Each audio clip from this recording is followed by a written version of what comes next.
Hello guys, so welcome and welcome back to the part 3 video of the EDA or the exploratory data analysis in Pandas. So the previous video we did the loading data. So in this video we are going to deal with the data familiarization. This involves the shape, columns, data types, and maybe renaming the columns of the data set. So let's go to our notebook.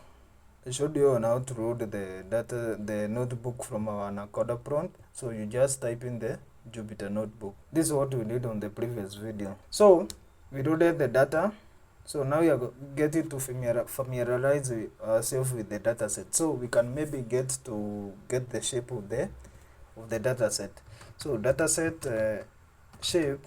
Here we are going to get the row.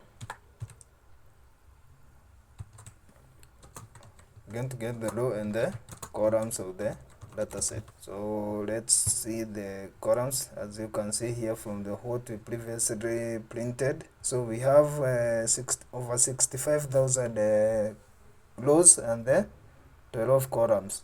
So that's how you get the shape of the data set.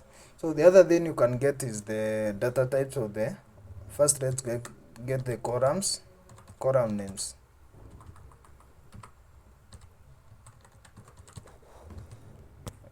Going to get the column names in our data set. You can see the 12 column names like this.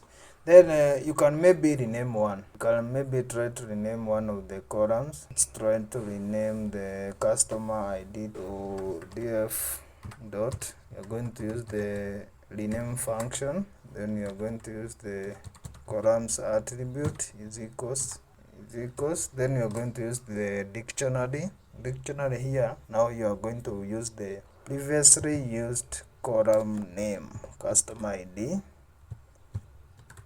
Then we are going to pass the new customer ID here. We can use cast. You can shorten it to cast ID like that. Then because we didn't create a new data frame, or maybe you can just do data frame. So it's like creating the data frame. Then we can only print the columns. You can see the customer ID was changed to this. Maybe if you don't want to recreate the columns, the data frame, sorry, if you don't want to recreate the data frame, you can use the in place equals true.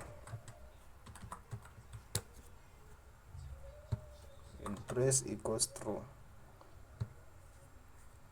Then it will still do the same like that. So that's how you can do only naming the columns. So the other familiarization you can get from this is maybe understanding the type of the data types that each column holds or holds. So you can get the data frame dot data types like that. Then you can see the data types of each and every column we are having like that. So, and that's how the short and simple way you can familiarize yourself with the data set. And maybe you can try to print the first 5 rows of the data frame. Like previously we used this data frame or the data frame variable to print the first and the last 5 columns of the data set. So you can just use the head. The head is used to print the first 5 rows of the data set. You can see, and you will see all the columns and the values and their respective values. So that's how you can even understand the data types. Customer ID, it's an integer. Age is an integer. Gender, it's an integer. You can see that the revenue total, it's a float. So basically something of the kind. So you can maybe get the last 5 rows of the data set, like that. So That's how you can maybe get to familiarize yourself with the dataset that you are using. But this gets more advanced as we are progressing with the series. So that's all for the data familiarization using Pandas, and that's all for this video. Thank you for watching, and see you in the next video. Thank you.